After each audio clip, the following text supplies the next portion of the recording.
સમાચારમાં આગળ વધીએ તો અમદાવાદમાં લવ જિહાદનો એક ગજબનો કિસ્સો સામે આવ્યો છે, જેમાં હિન્દુ સંગઠનોના ભારે દબાણ બાદ ફરિયાદ નોંધાઈ છે। અમદાવાદમાં પોલીસને તેની ફરજનું ભાન કરાવ્યું છે। સામાન્ય લોકોએ હોટલમાં રોકાવા યુવતીનું બનાવટી આધાર કાર્ડનો ઉપયોગ થયો હોવાની માહિતી હિન્દુ સંગઠનના કાર્યકર્તાઓએ પોલીસને આપી। પોલીસે તપાસ કરતા તે માહિતી સાચી પણ સાબિત થઈ। આ વિધર્મીય 3 હિન્દુ છોકરીઓ લવ જિહાદમાં ફસાયેલી છે અને આ 3ની આ ચોથી કે પાંચમી હશે એવી શંકા છે અને અમે પોલીસશ્રીને પણ પ્રશાસનને પણ વિનંતી કરીએ છીએ, તમે આની વિરુદ્ધમાં સરકારશ્રી ફરિયાદ બને અને આની વધુમાં વધુ તપાસ થાય અને આનું બહુ મોટું કૌભાંડ અને ષડયંત્ર બહાર આવે એવી શક્યતા છે। એટલા માટે અમે પોલીસ પ્રશાસનને પણ કહીએ છીએ કે તમે સરકાર વતી ફરિયાદ આની જલ્દીમાં જલ્દી નોંધવામાં આવે। આ છોકરો ક્યાંથી આવ્યો હતો? આ છોકરો છોટાઉદેપુરથી આવ્યો હતો, છોકરી જે છે એની સ્થાનિક છે।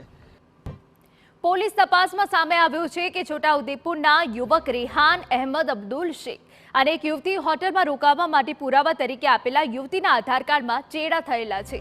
આરોપી રેહાને ફોટો એડિટ કરવાની એપ મારફતે આધાર કાર્ડમાં ચેડા કર્યા। શંકા ના જાય તે માટે હિન્દુ યુવતીનું નામ બદલી મુસ્લિમ નામ શેખ અમીના બાનુ કર્યું અને તેના પતિના નામ તરીકે આરોપીએ પોતાનું જ નામ દર્શાવ્યું। યુવતીનું જે ઓરિજિનલ નામ છે એને ચેન્જ કરી નાખ્યું અને આમીના બાનુનું નામ દાખલ કરીને પાછળ પોતાનું નામ વાઇફ ઓફ કરીને પોતાનું નામ દાખલ કરી અને આ કાર્ડ બનાવેલું છે અને આ કાર્ડના જુદી જુદી જગ્યાએ આધાર કાર્ડના ખરા તરીકે ઉપયોગ કરેલો છે। વસ્ત્રાપુર પોલીસે હાલ ફરિયાદ આરોપી રેહાન શેખ અને યુવતી સામે ફરિયાદ નોંધી આરોપીની ધરપકડ કરી લીધી છે। રેહાને યુવતીના નકલી આધાર કાર્ડનો ઉપયોગ કેટલી જગ્યાએ કર્યો છે, અન્ય કોઈના આધાર કાર્ડ આ રીતે બનાવ્યા છે કે નહીં, તે તમામ મામલે હવે પોલીસે તપાસ હાથ ધરી છે।